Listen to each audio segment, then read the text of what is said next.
আল্লাহ তাআলা তাদের কুরবানিকে এইভাবে কবুল করেছিলেন যে শোয়া রেখে ইব্রাহিম আলাইহিস সালাম বারবার পোস্ট দিচ্ছেন, কাটতেছে না, আবার পোস্ট দিচ্ছেন, কাটছে না। তাফসীরের মধ্যে লেখা হয়েছে যে ইসমাইল আলাইহিস সালামের ধারালো অংশ, ছুরির ধারালো অংশ দিকে আল্লাহ তাআলা তামা দিয়ে কি করে দিয়েছেন, ধারালোটা বন্ধ করে দিয়েছেন, যাতে করে তার গলা না কাটে।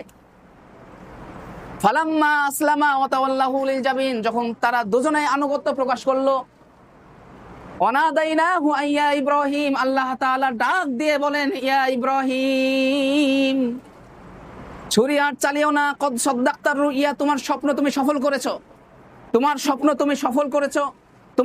তুমি বাস্তবায়ন করার চেষ্টা করেছো। ইন্না কাযালিকা নাজিজিল মুহসিনিন, আমি এইভাবে সৎকর্মশীলদেরকে আমি পুরস্কৃত করে থাকি। সুবহানাল্লাহি বিহামদিহি।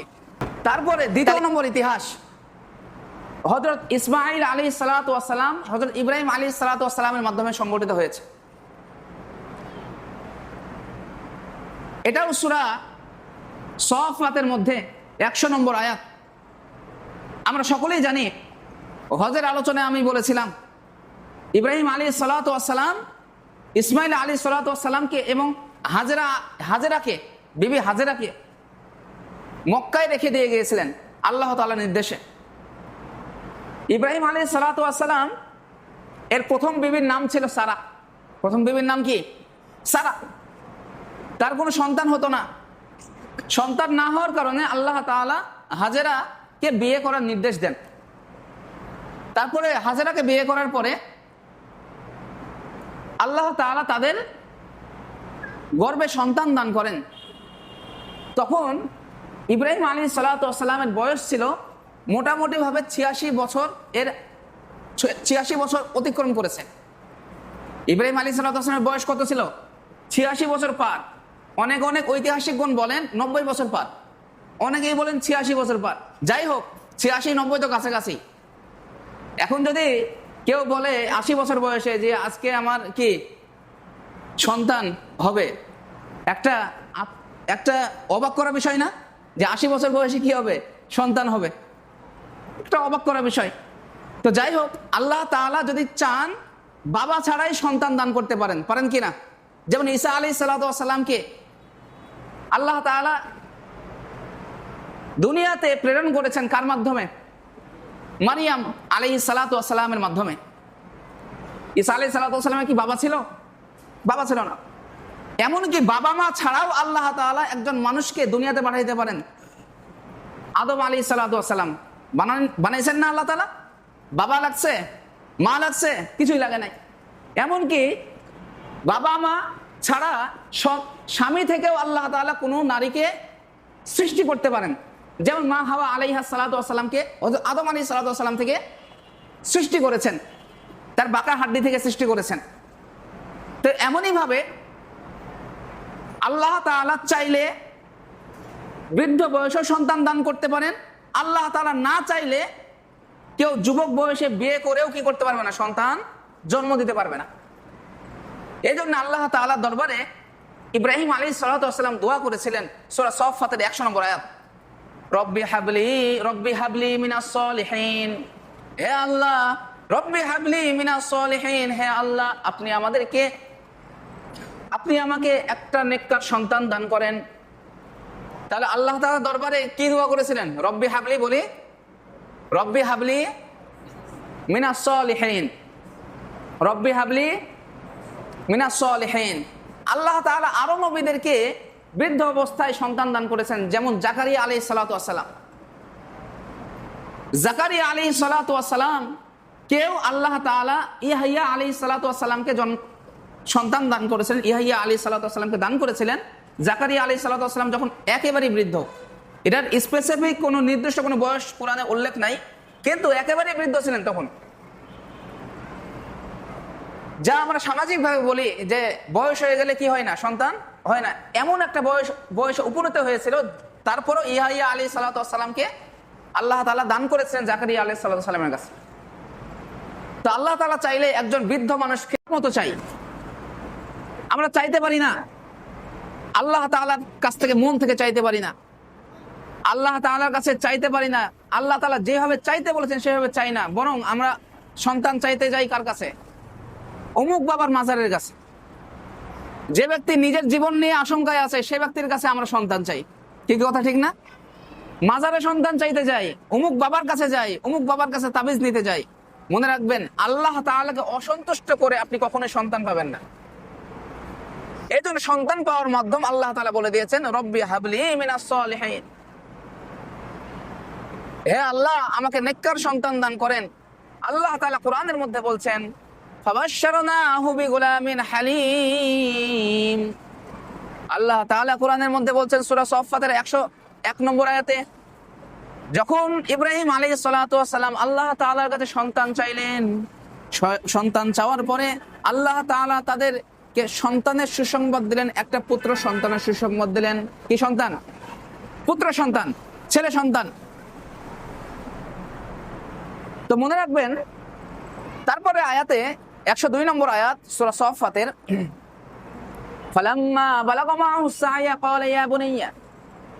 আল্লাহ তাআলা কোরআনের মধ্যে জানিয়ে দিয়েছেন, ইসমাঈল আলাইহিস সালাতু ওয়াস সালাম, ইব্রাহিম আলাইহিস সালাতু ওয়াস সালামের যখন 90 বছর পার, তখন একটা সন্তান দান করেছেন।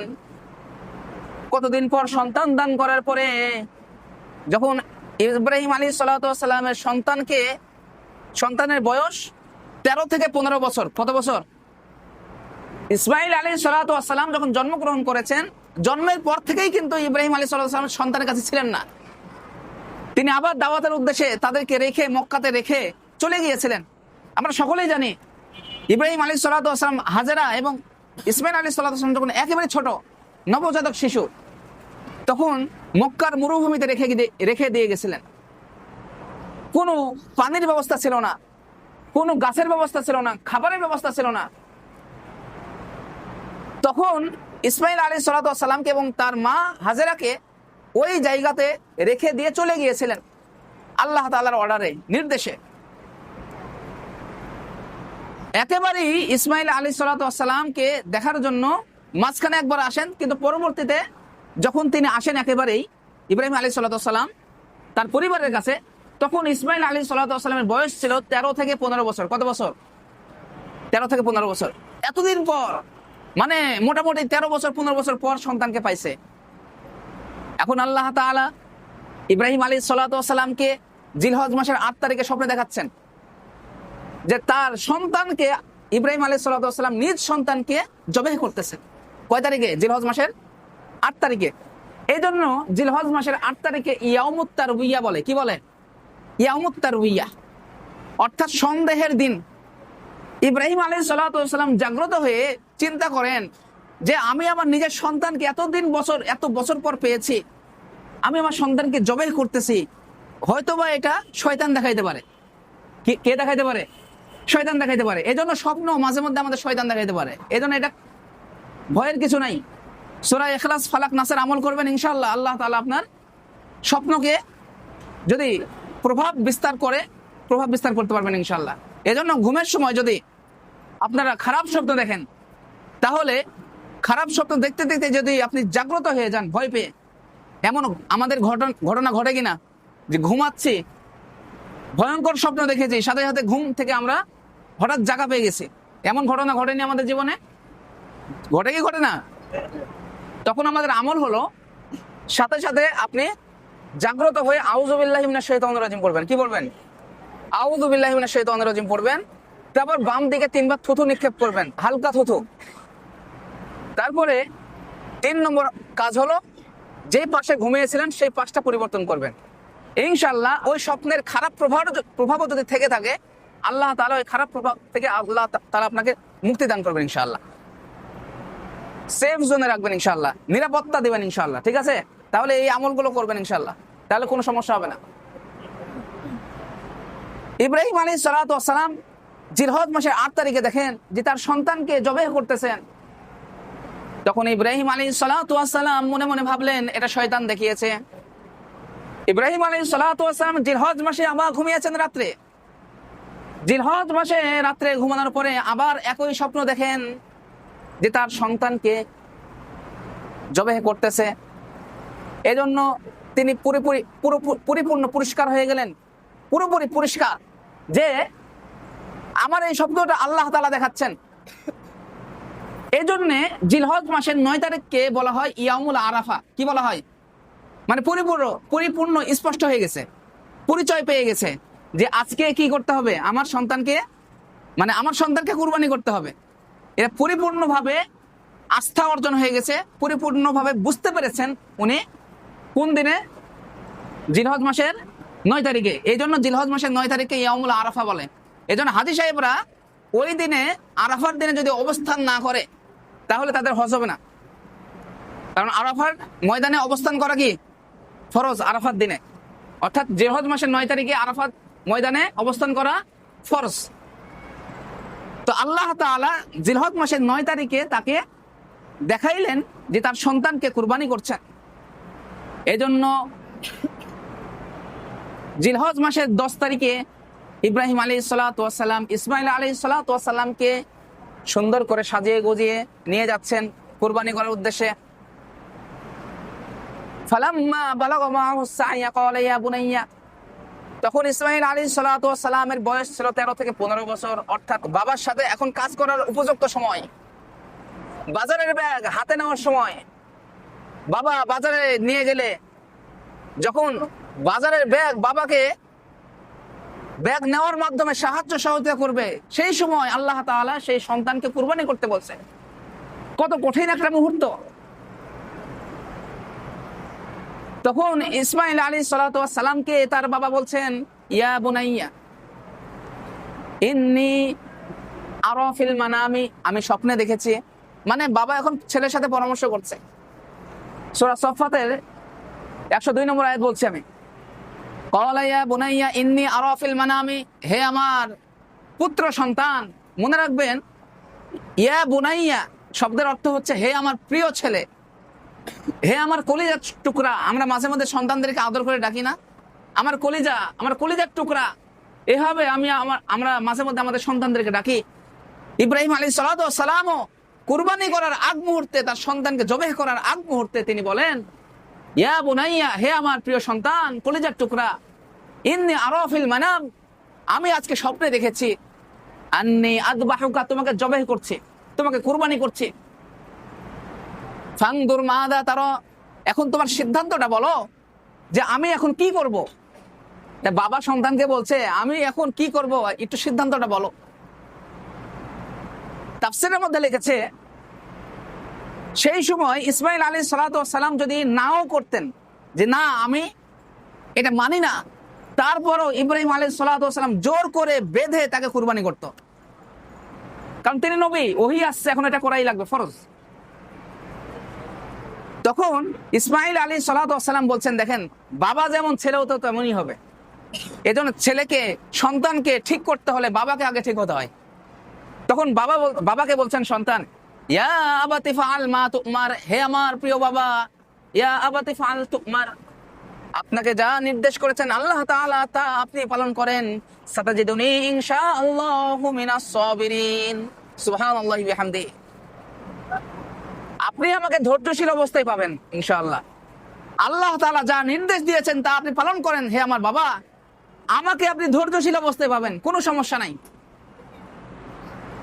তাফসীরের মধ্যে লিখেছে, ইসমাঈল আলাইহিস সালাতু ওয়াস সালাম এই কথা বলে, শুধু এই কথা বলেই ক্ষান্ত ছিলেন না, বরং তিনি ইব্রাহিম আলাইহিস সালাতু ওয়াস সালামকে শিখিয়ে দিচ্ছেন, হে আমার বাবা, যখন আমাকে শোয়ায় ফেলবেন তখন তো আপনি আমার চোখের দিকে তাকাবেন, আমার চেহারার দিকে তাকাবেন। আপনার ভিতরে মায়া আসতে পারে যে আপনার সন্তানকে আপনি কুরবানি করছেন। একটা কাজ করবেন, আপনি আপনার চোখটা বেঁধে নেবেন। চোখটা বেঁধে নেওয়ার পরে আপনি আমার মাথাটাকে ওদিক ফিরিয়ে দিবেন, আপনার দিকে ফিরাবেন না। আমি আবার আপনার দিকে তাকাইলে আমি আবার কি হব? ভয়ের জন্য, বাবার কাছে কি সন্তানরা ভয়ের জন্য একটু আশ্রয় পাইতে চায় না? সন্তানরা কিন্তু বাবা কি সন্তানদের জন্য আশ্রয়স্থল। তখন আমার ভিতরেও কেমন যেন করবে, এই জন্য আমার মাথাটা কাজ করে দিবেন এবং আমার গায়ের জামাটা আপনি খুলে নেবেন। আগেই জবাই করার আগে গায়ের জামাটা খুলে ফেলবেন, কেননা গায়ের জামাতে যদি রক্ত থাকে আমার মা খুব কষ্ট পাবে। সুবহানাল্লাহি ওয়া বিহামদিহি। আমার মা খুব কষ্ট পাবে, এজন্য আমার গায়ে জামাটা আগে খুলে ফেলবেন। প্রিয় মুসল্লি ভাইরা, তারপরে ইব্রাহিম আলাইহিস সালাতু ওয়াস সালাম ইসমাইল আলাইহিস সালাতু ওয়াস সালামকে ওইভাবে জবাহ করার জন্য প্রস্তুতি গ্রহণ করছেন।